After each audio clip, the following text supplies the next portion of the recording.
Está com a Hora da Verdade, o programa de entrevistas semanais entre a Renascença e o público. Esta semana contamos com uma líder partidária que considera ter tido um resultado extraordinário nas autárquicas do último domingo, ao eleger 2 vereadores em Castelo Branco e em Braga e outros 7 em coligação com o PSD, incluindo em Lisboa e no Porto. Tornou-se a primeira mulher a liderar o seu partido e aconteceu ainda este verão. É Mariana Leitão, presidente da Iniciativa Liberal. Muito bem-vinda aqui à Renascença Muito e ao obrigada. público. Comigo está a Helena Pereira, jornalista do Público. Eu sou o Tomás Anjinho Chagas, jornalista da Renascença. Estamos em vésperas da discussão do Orçamento do Estado. Disse já durante esta campanha, ou seja, nas últimas semanas, que este documento apresentado pelo Governo é pouco ambicioso. Está mais inclinada para um voto contra, como aconteceu no ano passado? Bem, antes de mais, boa tarde a ambos Bem-vinda. e muito obrigada pelo convite. É sempre um gosto estar com a Renascença e com o público. Este orçamento continua a ter vários problemas, continua a ser pouco ambicioso para os portugueses, para o país, e é essencialmente um orçamento que, como eu lhe chamei, ganancioso. E porquê? Porque continua a manter impostos altos, impostos que, apesar de se verem algumas, e eu sei que o Governo faz muito disto de bandeira, de pequenos ajustes que vai fazendo, pequenas reduções que vai fazendo, mas a verdade é que normalmente a classe média está sempre fora desses ajustes que vão sendo feitos. A classe média é profundamente fustigada pela carga fiscal.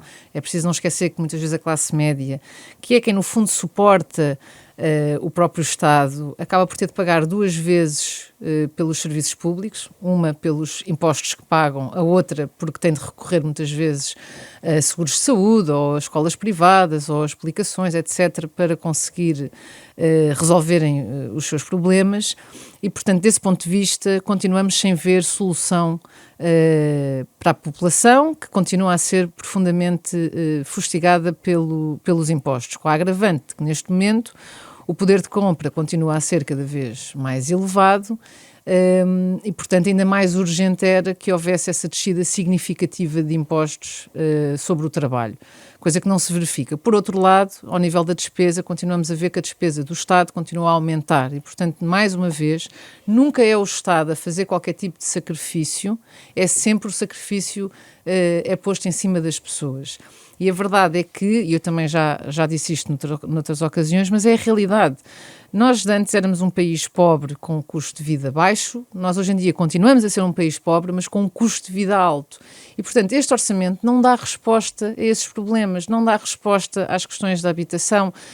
Bem sei que o Sr. Ministro das Finanças disse que isso iria ser mais para a frente, mas o país não pode estar à espera. Nós vivemos neste momento o maior flagelo alguma vez vivido em termos de habitação. As pessoas não conseguem pagar casa, não conseguem pagar rendas.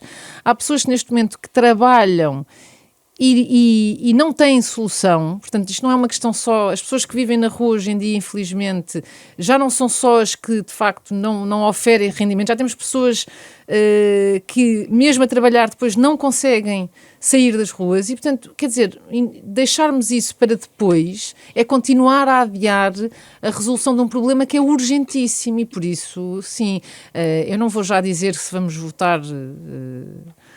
contra, porque obviamente ainda temos, há várias análises ainda a serem feitas, detalhadas e tudo mais, mas à partida é muito difícil aprovar ou mesmo dar uma abstenção a um orçamento que não resolve os problemas do país e que não resolve os problemas das pessoas e que, pelo contrário, continua de facto a aumentar, ou seja, o Estado continua sempre a gastar cada vez mais dinheiro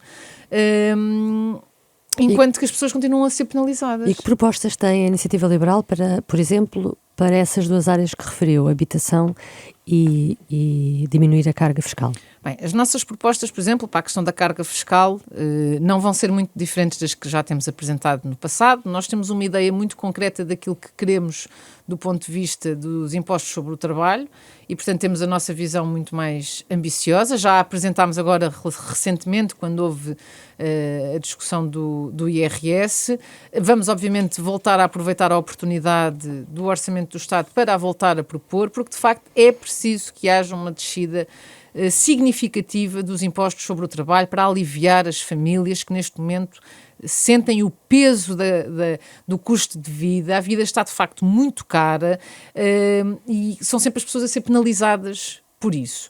Depois, no âmbito da habitação, nós também já apresentámos no passado inúmeras propostas de habitação que infelizmente vão ficando pelo caminho porque não são aprovadas pelos restantes partidos e não vou já dizer exatamente os moldes em que elas serão apresentadas porque há algumas que vão ter aqui umas pequenas nuances de alteração, mas voltaremos sem dúvida a insistir na urgência de baixar o IVA da construção, na urgência de baixar os impostos sobre as rendas.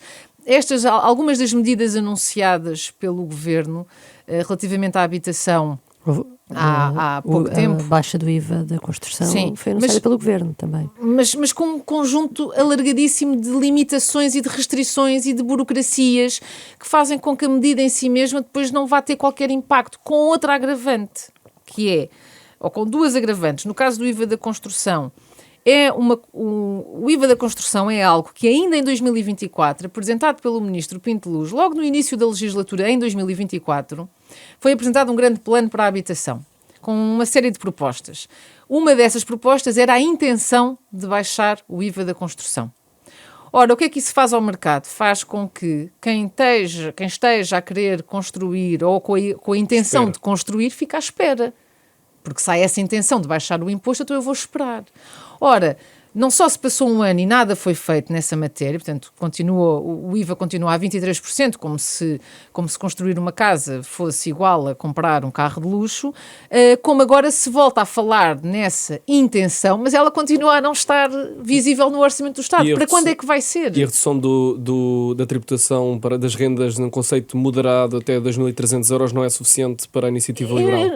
Sinceramente, o que é que são as rendas moderadas? O Governo considera que é até 2.300 euros. Pois, mas com base em quê? Com base em... O que é isso de uma renda moderada? E qual é que é o conceito de renda moderada em Lisboa e o conceito de renda moderada em Castelo Branco, por exemplo, ou noutro sítio qualquer? Portanto, o que é que era importante? Era, em vez de estarmos a criar mais complexidade, mais burocracia, porque depois a tudo isto, todos estes conceitos novos, todos estes limites vão obrigar a uma carga burocrática muito maior, porque é preciso provar que só se construiu até X, é preciso entregar os papéis, é preciso dizer que se ganha Y ou que se tem a renda é X. Portanto, tudo isto é trazer mais complexidade, quando aquilo que o Governo tinha de fazer e que obviamente iria ajudar e muito a resolver o problema era, de uma forma transversal, IVA da construção passa a 6% e as rendas, a tributação sobre as rendas baixa significativamente. Isto o que é que fazia? Até porque o problema da habitação só se resolve com mais construção. Nós cada vez construímos menos casas. Há 10 anos construíam-se cerca de 120 e tal mil casas. Em 2024, que é o último ano, pelo menos que eu tenho de cabeça, construíram-se 24 mil. Portanto, é uma discrepância enorme. E, portanto, é preciso construir cada vez mais. Mas as casas que são construídas estão ao acesso da classe média? Se construírem mais casas, os preços das casas baixas. Isto é uma lógica direta da lei da procura e da oferta. Portanto, é preciso que haja muito mais oferta para baixar o preço das casas. Qual é que é o problema? É que hoje em dia essa oferta não se verifica. Há inúmeras limitações à construção, não há incentivos à construção, muito pelo contrário. Não há incentivos a que as pessoas ponham os seus imóveis no mercado, muito pelo contrário. Um senhorio muitas vezes prefere outras soluções que não pôr o seu imóvel no mercado para arrendamento, e aquilo que um governo com a responsabilidade máxima de resolver este problema devia fazer era de facto criar esses incentivos, coisa que não só não o faz, como escolhe os caminhos errados e ainda com esta questão de apresenta medidas, há um orçamento do Estado, elas não vêm aqui refletidas. E outra questão, o IVA da construção, supostamente é uma medida provisória que vai só até 2029, se não me engano. Ora, se ele não está no orçamento para entrar em vigor em 2026, quando é que vai entrar em vigor? É em 2027? É em 2028? Portanto, tudo isto pode ser aprovado em qualquer altura. Mas é aprovado em qualquer altura, mas como mexe na despesa e na receita, provavelmente só pode entrar em vigor a seguir, por causa da lei travão. Portanto, há aqui um conjunto de questões para as quais o Governo não está a dar resposta, não está a resolver, e eu também não percebo como é que vão depois conseguir... porque o Ministro das Finanças diz, a seu tempo apresentaremos e faremos, mas como? Vai entrar em vigor quando? Estamos sempre a adiar. O facto da abstenção anunciada pelo Partido Socialista para o Orçamento do Estado dificulta a colaboração com a Iniciativa Liberal neste orçamento? Não dificulta em nada a colaboração, porque nós nunca nos vamos inibir de apresentar as nossas propostas. Seja qual for o cenário final do orçamento. Mas houve uma reunião do Governo com os vários partidos e houve com a Iniciativa Liberal. Houve alguma abertura da parte do Governo para contemplar algumas propostas da Iniciativa Liberal no orçamento? Houve uma primeira reunião do orçamento, que foi uma reunião muito preliminar, em que, é óbvio, a abertura... Há sempre abertura de diálogo, depois a abertura em colocar lá as nossas propostas já é um passo diferente e obviamente neste orçamento não estão lá propostas da Iniciativa Liberal e portanto o que é que isto faz? Com que obviamente, e nós ficaríamos muito satisfeitos se víssemos lá propostas da Iniciativa Liberal. Não temos problema nenhum em que o Governo, muito pelo contrário, mesmo que não as queira assumir, que inclui, que as copie e ponha lá, não havia problema nenhum. O que nós queremos é resolver os problemas das pessoas. Ora, não só não está lá nada, como obviamente é um orçamento que não há grande dúvida que não vai alterar muito em relação aos orçamentos passados e, portanto, é normal que o Partido Socialista não tenha grandes problemas com este orçamento, porque ele, de facto, também não mexe muito a agulha e não vai resolver os problemas das pessoas. Agora, isso não nos vai a nós inibir de apresentarmos as nossas propostas. Nós vamos, em especialidade, fazer um trabalho exaustivo para conseguir apresentar, defender, mostrar aos portugueses que o caminho é aquele e, obviamente, tentar que dentro dos sentidos de voto dos vários grupos parlamentares, tentar que algumas dessas propostas sejam aprovadas. Acha que o Governo desenhou este orçamento precisamente porque queria aprová-lo com a esquerda, com o PS? Acho que o Governo... Não sei se houve esse nível de antecipação, porque esvaziou muitas matérias polémicas do orçamento, precisamente indo ao encontro daquilo que José Luís Carneiro Claro, mas numas conseguiu resolvê-las com o PS, noutras conseguiu resolvê-las com o Chega, portanto eu acho que o Governo nesta matéria estava mais ou menos à vontade que um ou outro iria acabar a viabilizar o orçamento. Mas não e por isso é que este orçamento também é muito pouco ambicioso. Que este governo de direita privilegiasse mais a sua direita do que a sua esquerda? Sente-se defraudada com isso? Não, eu não me sinto defraudada porque eles negociam com uns ou com outros. Isso não de todo. O governo é que sabe com quem é que negocia e a nós compete-nos avaliar os resultados disso. Eu não tenho de interferir com quem é que o governo negocia ou deixa de negociar. Eu sinto-me defraudada é porque este governo fez um conjunto de promessas eleitorais, fez um conjunto de promessas aos portugueses pela segunda vez consecutiva e continua a não ir ao encontro das suas próprias promessas. Nós não podemos cair no absurdo de dizer que baixámos impostos sobre o trabalho e aquilo que baixámos são 2 ou 3 euros às pessoas por mês. Mas o que é que isto vai resolver a vida das pessoas? O que é que uma pessoa que ganha 1.200 euros por mês, vamos imaginar este cenário, que é a grande maioria da população, ganha 1.200, 1.300, 1.500 euros por mês. Como é que estas pessoas vão olhar para o fim do mês e pensar, de facto, tive aqui um grande alívio, já consigo estar mais desafogado, quando o alívio é de 4 ou 5 euros ou 10 euros no máximo? E, no entanto, estas são as grandes proclamações que o governo faz. Baixámos imensos impostos. Como é que a economia se vai revitalizar verdadeiramente quando só se baixa um ponto percentual o IRC às empresas? Quando, obviamente, devíamos ter uma muito maior ambição nesse aspecto como forma de pôr a economia a crescer, a desenvolver-se e com isso, obviamente, também a ajudar a aumentar salários. Portanto, andamos sempre aqui em loop sem resolver os problemas das pessoas. Acha que pode ser uma oportunidade perdida este governo do PSD? Não tenho dúvida nenhuma que nestas matérias tem sido uma oportunidade perdida, porque eu percebo algumas das limitações da conjuntura da Assembleia da República, mas há muitas matérias que também sei que, até mesmo por essa mesma aritmética, se o Governo quisesse ir mais além, conseguiria ir mais além, nomeadamente nas descidas de impostos, de uma forma mais transversal e garantindo a descida significativa que era preciso ter.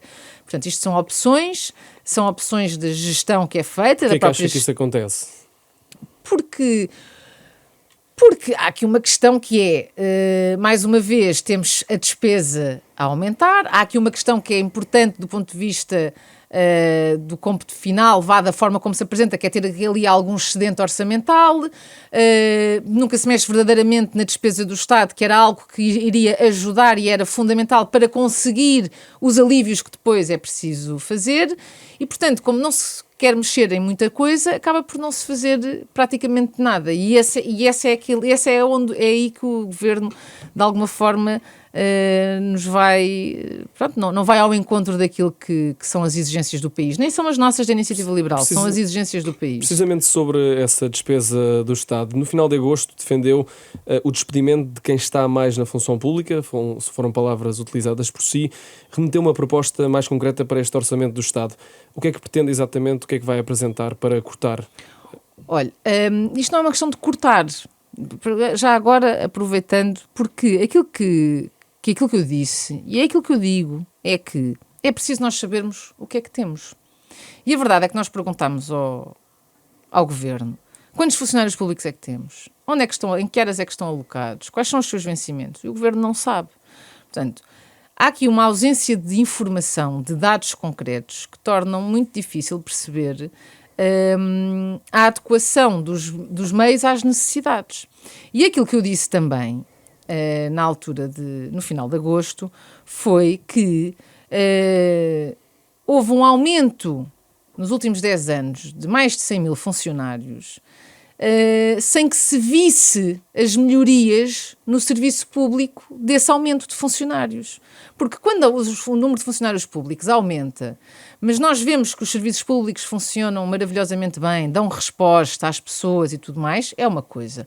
Agora, quando há um aumento do número de funcionários públicos e os serviços públicos cada vez funcionam pior, cada vez há mais pessoas à espera de conseguir consultas, cada vez há menos pessoas com médicos de família, cada vez há mais problemas de transportes, cada vez há mais alunos sem professores na escola, é óbvio que é normal qualquer pessoa fazer a pergunta: o que é que sustentou este aumento de funcionários públicos? O que é que sustenta qualquer aumento e qualquer redução de funcionários públicos?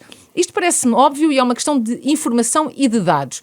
Eu não faço ideia, nem consigo afirmar, nem o Governo faz, se há a mais ou se há a menos. Porquê? Porque não há dados. Agora, o que eu gostaria, e foi isso que eu alertei, é que é fundamental que haja esses dados para nós, de facto, conseguirmos perceber se há mais, se há menos. Olha, se há mais na área A, mas há menos na área B, e, portanto, é óbvio que é preciso fazer aqui um ajuste, e qualquer que seja a realidade. E outra coisa que eu referi, e que também é muito importante, é que não pode haver portugueses de primeira e portugueses de segunda, o que significa que há pessoas que trabalham em qualquer entidade que não esteja na função pública e têm de ser, são avaliadas, se forem muito boas, são recompensadas por isso, têm bónus, têm promoções. Se forem más, muitas vezes até o que acontece é que são dispensadas. Ora, isto não se verifica na função pública, nem a valorização, nem a consequência de uma má atuação. E, portanto, aquilo que eu digo é que é fundamental que na função pública também haja uma lógica de valorização e de reconhecimento do mérito. Ou seja, que os funcionários públicos, que são bons, que há muitos que são mesmo muito bons, sintam que compensa trabalhar bem, com afinco, terem brio naquilo que fazem, porque no final do mês, no final do ano, serão devidamente recompensados por isso, serão promovidos, terão um conjunto de regalias e de benefícios por esse mesmo mérito, por esse brio. O que é que acontece? Muitas vezes há funcionários públicos que chegam a um determinado patamar da carreira e depois, como há para lá para cima uns cargos de nomeação, é alguém que é nomeado por o partido A ou pelo partido B, conforme quem está no poder, e portanto aquelas pessoas, mesmo que sejam muito boas naquilo que fazem, são sempre passadas à frente por outras que são nomeadas por amiguismo, partidarismo, como lhe queiram chamar. E depois também percebem que se trabalharem muito ou não trabalharem tanto, é igual ao fim do mês. Mas como é que essa mudança se opera? Olha, para já é preciso percebermos qual é a realidade na função pública e depois é preciso mudar um bocadinho aqui a cultura. É preciso haver um sistema de avaliação que de facto funcione para os dois lados, que funcione recompensando, que funcione valorizando e ao mesmo tempo que quem de facto, imagine, uma pessoa está desajustada nas suas funções, que lhe seja dada a oportunidade de, através de formação, de uma realocação, poder estar numa área onde se sentirá mais realizada, produzirá mais. Ou, em última instância, alguém que está completamente desadequado e após várias tentativas de enquadramento dessa pessoa, se ela de facto não serve, poder ser dispensada. É só isto que é uma questão cultural quase. Mas em agosto disse que ia apresentar uma proposta na altura da discussão do orçamento sobre essa matéria. Em que termos então é que pretendem fazê-lo? Eu neste momento continuo à espera porque para conseguir fazer uma proposta concreta, obviamente nós vamos sempre fazer a proposta das pessoas serem avaliadas em condições, mas é preciso saber a realidade. Eu já perguntei inúmeras vezes ao Governo qual é que é a realidade e o Governo não sabe responder. Muito pelo contrário, o Governo não só não sabe responder, como diz taxativamente que não vai mexer nos funcionários públicos. E atenção, isto não é... O problema da administração pública e o problema do Estado não assenta nos funcionários públicos, muito pelo contrário, os funcionários públicos são uma parte fundamental da administração pública. Há muitas áreas onde era preciso mexer, mas é preciso perceber a realidade, porque vou-lhe dar um exemplo. Há centenas de institutos, de organismos, de comitês, conselhos consultivos, uma panóplia deles, maior parte deles com funções duplicadas com outros tantos, e, portanto, era preciso fazer uma readequação destes organismos todos. Provavelmente extinguir muitos deles. Ora, a maior parte das pessoas que estão nestes organismos são funcionários públicos. É preciso perceber o que é que vamos fazer a estas pessoas. É preciso realocá-las. É preciso perceber onde é que faltam funcionários públicos para se poder mexer em áreas que é fundamental para fazer a tal reforma do Estado tão prometida pelo Governo. Mas para isso nós precisamos saber da realidade. Ora, o Governo não consegue. Mas falou também de despedimento. Quem eu falei que a questão as pessoas cultural... que tinham uma avaliação pior? Primeiro, os despedimentos é uma questão cultural. Ou seja, se eu tiver numa empresa privada, certo? Eu estou sujeita aos critérios relacionados com o meu desempenho, certo? Sou dispensada ou promovida ou mantida conforme o meu desempenho. Um funcionário público não. Um funcionário público nunca é dispensado. Nunca. Isto, culturalmente, tem de ser alterado. E não é porque agora vamos despedir os funcionários públicos. Não, isso é deturparem as palavras e é deturparem aquilo que a Iniciativa Liberal quer defender. Aquilo que se defende. Mas é que eu não percebo então quais são os critérios que defende para serem despedidos. Avaliação. Então pessoas com avaliação má. Claro, pessoas que obviamente não cumpram com os objetivos e que após se tentar, imagina, uma pessoa pode ter uma avaliação má, não vai automaticamente para a rua, não é assim que funciona, é exatamente igual como em qualquer outro sítio. A pessoa é avaliada, tem uma má avaliação, tenta-se perceber o que é que se passa, se é por uma questão de desadequação de funções, se é por uma questão de falta de formação profissional, on-job, o que quer que seja. Após essas tentativas de, no fundo, realocar a pessoa a funções onde ela possa ter um melhor desempenho, se de facto nada funciona, então é óbvio. Acha que a função pública é intocável e não devia ser?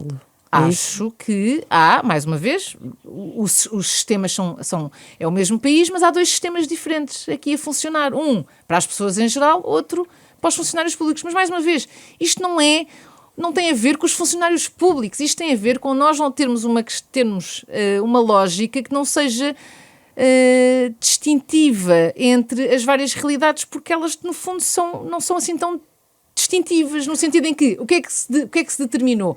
Que o trabalho na função pública era para a vida. É óbvio que é normal... Não deve haver trabalhos para a vida. É normal que as pessoas vão mudando de emprego, vão saindo, vão entrando, vão tendo uma progressão. Até podem ter o mesmo emprego para a vida toda. O que não é normal é que não haja essa avaliação em que a pessoa, de facto, está a trabalhar, é avaliada, e mais do que a preocupação com quem vai para a rua ou não, a minha preocupação é e a pessoa que faz um trabalho mesmo muito bom e está ali, como se costuma dizer, na cepa torta, sem ser progredida, sem ser aumentada, ou só é aumentada quando faz X anos de carreira. Isso é justo? É que essa pergunta nunca fazem. Vocês, é muito engraçado. Despedimentos, vão despedir e é isso que vocês querem. Não, eu quero é que os bons sintam que há uma diferença, que eles têm uma diferença em relação aos que não são bons, porque só assim é que eles vão continuar a dedicar. O que é que acontece quando as pessoas sentem que trabalharem muito ou trabalharem pouco é igual? O que é que acontece? As pessoas desmotivam. Este governo tem um ministério para a reforma do Estado. Acha que fazer reforma do Estado sem tocar na função pública, na administração pública, é fazer reformas a fingir? Olha, depende daquilo que for a reforma do Estado. Aquilo que eu lhe posso dizer é que este ministro já está em funções há uns quantos meses e eu ainda não vi nada a ser feito. Nem sequer um vislumbre daquilo que vai ser feito. Eu vou-lhe dar vários exemplos. Isto não é só uma questão de funcionários públicos. É o setor empresarial do Estado. O que é que vão fazer com o setor empresarial do Estado? O que é que vão fazer com as empresas que não apresentam contas há 3 e 4 anos? Sabe que se uma empresa privada não apresentar contas durante alguns anos, sabe o que é que lhe acontece? Porquê é que uma empresa do setor empresarial do Estado não lhe acontece nada? Percebe quando eu digo que é um país e 2 sistemas? Aqui também. Estes organismos todos que existem e que há 4 e 5 e 6 e 7 e sei lá quantos organismos para combate à corrupção, para combate a não sei quê, para observatórios disto e daquilo. Vamos olhar para isso e perceber. Nós precisamos de fazer um combate sério à corrupção. Temos aqui organismos que fazem esse trabalho. Há outros que se calhar não fazem tanto, ou não são tão necessários, ou se calhar se fossem todos fundidos em 2 ou 3, se calhar funcionaria melhor. Que tipo de relatórios é que entregam ao fim do ano? São úteis? Quem é que os lê? Quem é que os avalia? O que é posto em prática a seguir? Isto tem de ser avaliado. Isto tem de ser visto. Nós não podemos ter organismos que só servem para lá pôr pessoas a trabalhar, para nomear pessoas porque é útil. O governo vai ter coragem de mexer nisso. É que isto não é só os funcionários públicos. O governo vai ter coragem de mexer nos boys e nas girls que nomeia. Acha que o governo está mais preocupado com medidas eleitoralistas ou não ter a coragem de tocar em certos setores? Claro, até porque pronto, é mexer nestas coisas, é mexer sempre com um conjunto de interesses instalados que já existem e que é de alguma forma útil ir mantendo. Mas Luís Montenegro fez de seu slogan aquela ideia que é um fazedor e que vai reformar o Estado. Olha, eu acho que os portugueses serão os melhores juízes dessa análise ou dessa avaliação. Qual é a sua avaliação? A minha é que não. Ele pode dizer que como é que diziam, deixem o Luís trabalhar, não é? Mas a verdade é que eu vejo muito pouca coisa a ser feita. E na reforma do Estado, então, é gritante. Quer dizer, nada foi feito ainda. Não é... Repare, a reforma do Estado não se pode resumir a digitalizar os papéis e mexer nos processos e torná-los informáticos. E acha que isso não acontece porque a função pública é uma fatia do eleitorado que pode valer perdas eleitorais graves? Acho que é muito... Não deixa de ser interessante que quando eu levantei a questão da função pública, e que até foi muito, mais uma vez, as palavras depois acabam por ser um bocado deturpadas e o meu objetivo sempre foi mostrar que, de facto, estes 2 sistemas não faz sentido manterem-se, até porque penaliza os bons na função pública. E o ministro, a primeira vez que apareceu em público a seguir, foi para dizer: não, nós não vamos despedir absolutamente ninguém. Quando ele, sinceramente, e ainda bem que ele não vai despedir ninguém, é ótimo, é sinal que fez a avaliação. Viu nessa resposta o quê? Vi nessa, ou seja, das duas uma, ou ele fez uma avaliação criteriosa, e era essa a avaliação que eu gostava de ter acesso já agora, que lhe permita fazer uma afirmação dessas, ou se ele continua sem saber de nada, como nos respondeu a nós que não sabia, não estava em condições de dizer quantos funcionários públicos é que tinham, em que áreas é que estavam, quanto é que ganhavam por aí afora, nunca poderia fazer uma afirmação dessas séria, de forma concreta, porque eu não tenho dúvida que há áreas onde provavelmente faltam funcionários públicos, há outras áreas em que eu não tenho a certeza se assim é. Era preciso perceber. Eu não tenho a certeza se começarem a extinguir organismos, como de facto deveríamos estar a fazer para fazer uma verdadeira reforma do Estado, se de facto aquelas pessoas conseguem ser todas realocadas. E, portanto, eu estranho que um ministro faça uma afirmação destas tão taxativa quando há uma panóplia de coisas que ele precisa de saber até poder fazer essa afirmação. E, portanto, sim, tenho muitas dúvidas que esta reforma do Estado se vá materializar em algo mais do que uns processos que passam a ser por computador e uns papéis que são digitalizados e um processo que é automatizado aqui ou acolá. E esta quarta-feira o Governo admitiu, em relação à função pública, recuperar os 3 dias de férias que tinham sido abolidos com a Troika. Como é que viu esta decisão? Olha, eu lá está, acho lindamente que as pessoas tenham o seu tempo de descanso, e essa questão, pelo menos,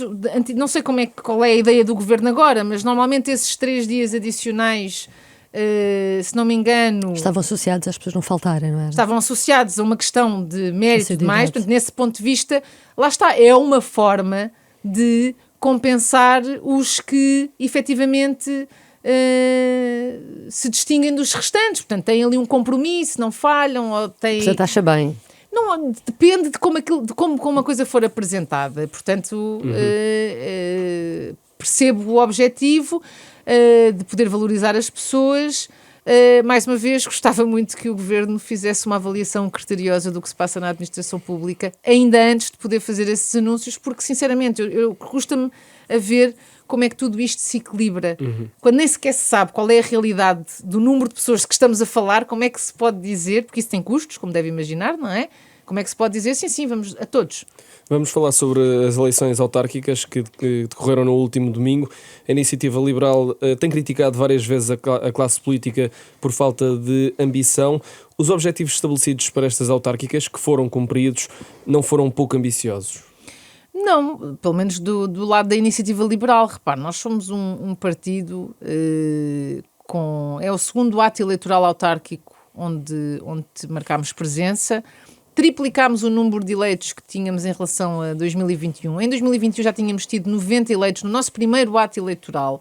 E, portanto, acho que foi um objetivo consciente, com noção concreta daquilo que poderíamos fazer nestas eleições. Não se pode confundir isso com gestão de expectativas. De todo, até porque há uma coisa que por si só já é uma realidade e já era uma vitória, que é, nós entre 2021 e 2025, nós passámos a conseguir ter candidaturas em muito mais sítios do que tínhamos tido em 2021.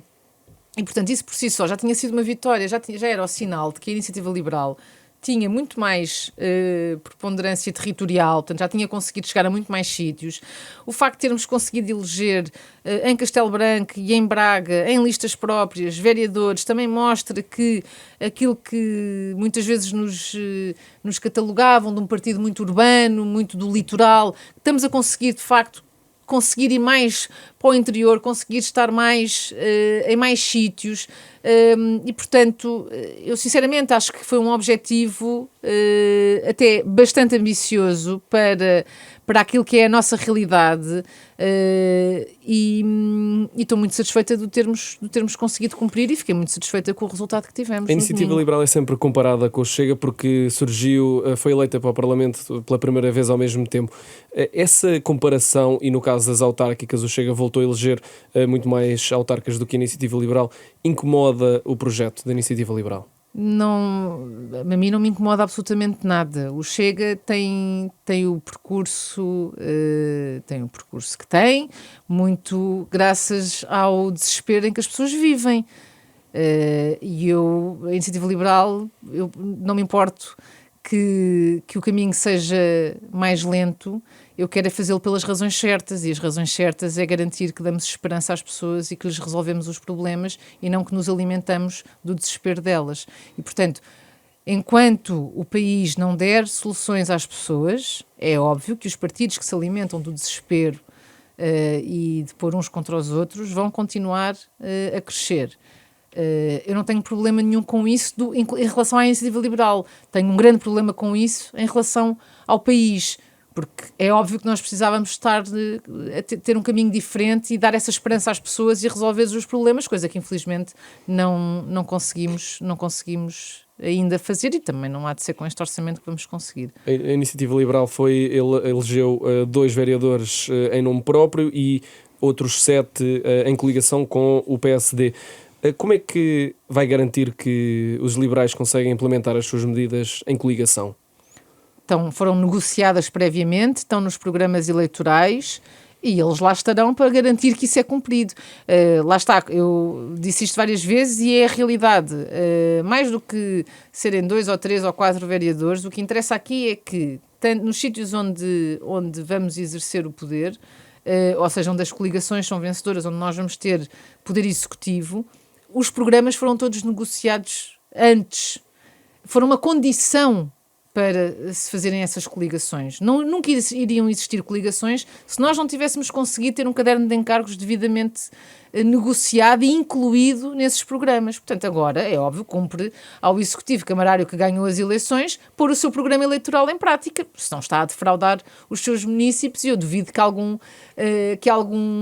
Executivo o queira fazer, e, portanto, estou muito confiante que os nossos vereadores também vão conseguir, obviamente, em conjunto com o Presidente da Câmara e os restantes vereadores, pôr essas políticas em prática, que serão fundamentais nesses municípios, e para mostrar, inclusivamente, que as políticas liberais, como é que elas funcionam na prática e como é que elas ajudam a resolver os problemas. E em algumas autarquias, o caso de Lisboa e do Porto, o PSD pode ser obrigado, e até agora ainda não excluiu essa possibilidade, de se entender com o Chega. Isso está confortável com essa possibilidade? Daquilo que eu me apercebi na campanha, todos eles já tinham excluído essa possibilidade.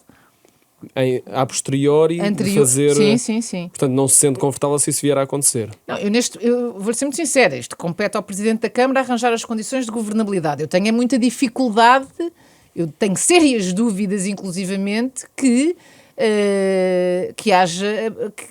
outros partidos subscrevam o programa eleitoral que foi aprovado, a não ser que de repente se tenham tornado todos também... tenham aqui um cunho liberal de alguma forma, porque em muitos desses programas estão propostas da Iniciativa Liberal. Não é uma questão, neste momento, acho sinceramente, tenho sérias dúvidas que isso venha a acontecer, não acho que haja essa possibilidade sequer, e as câmaras também se governam em minoria, e também se consegue chegar a bom porto sem ter de haver necessidade de haver acordos posteriores. As pessoas votam ou não votam. Carlos Moedas, por exemplo, em Lisboa, foi questionado sobre isso e ele próprio disse que ia trabalhar com todos os vereadores, independentemente do seu partido. Mas isso é o que eles devem fazer. Agora, aquilo que me perguntou antes foi em relação a acordos. São coisas completamente distintas. Uma coisa é fazer um acordo com outro partido para aprovar o orçamento, por exemplo. Mas isso não é um acordo, há um orçamento e as pessoas votam e não votam, e votam contra ou a favor ou abstêm-se conforme as suas convicções. É normal as pessoas falarem e negociarem. Isso também acontece ao nível do governo. Agora, isso é muito diferente de se fazer um acordo de governação. Estamos a falar de coisas diferentes. Portanto, um acordo de governação com outros partidos, tenho sérias dúvidas que venha a acontecer pós. As coisas, como aconteceu em Lisboa agora... Nas câmaras o que acontece é sempre isso. Aconteceu. É normal que haja negociação para se conseguir gerir a Câmara, mas isso é diferente de um acordo de governação. É diferente de dar pelouros a partidos da oposição. É muito diferente. Essa é uma linha vermelha. Claro que é. O pelouro, atribuir pelouros ao Chega, isso está fora de questão. Sim, pelo menos... Acha que não há essa possibilidade acho que não. no Porto e em Lisboa? Acho que em nenhuma dessas câmaras há sequer essa necessidade, nem acho que a questão se coloque. Pelo menos nas várias campanhas isso foi devidamente descartado, essa hipótese de uma eventual coligação pós-eleitoral. Isso foi completamente excluído por em ambas as candidaturas. Agora, é normal que eu não vi isso assim tão excluído, como está a dizer. Pedro Duarte, ele disse ao meu lado, portanto, essa aí tenho a certeza. Carlos Moedas, do que ele me deu lembro... uma entrevista, o Pedro Duarte deu uma entrevista ao Observador a dada altura a dizer que não fazia sentido nenhum falar sequer nessas linhas 2 dias vermelhas. Antes das eleições, ao meu lado, foi dito isso, os senhores estavam lá, podem ir recuperar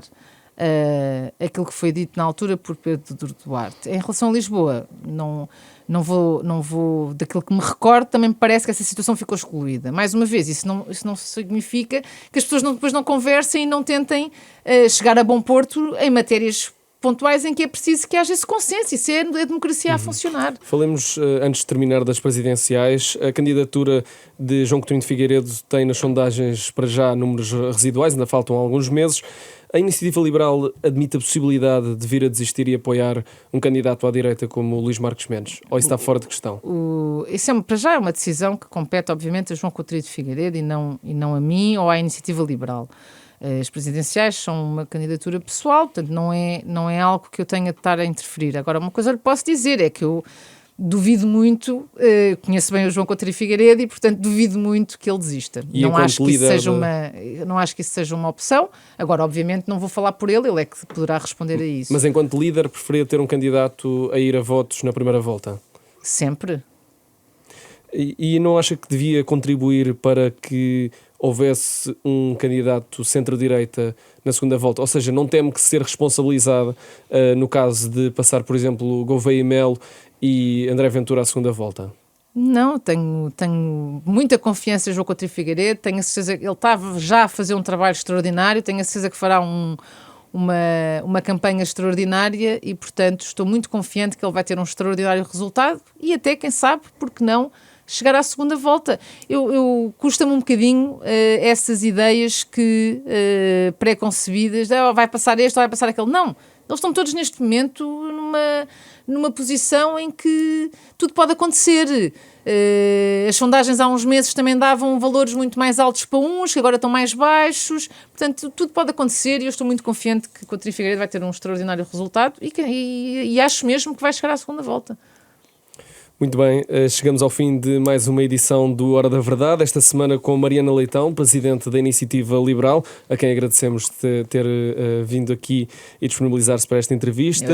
No vídeo esteve o Fábio Oliveira, a conduzir a entrevista esteve a Helena Pereira, do Jornal Público, e eu, Tomás Anjinho Chagas. Voltamos na próxima semana.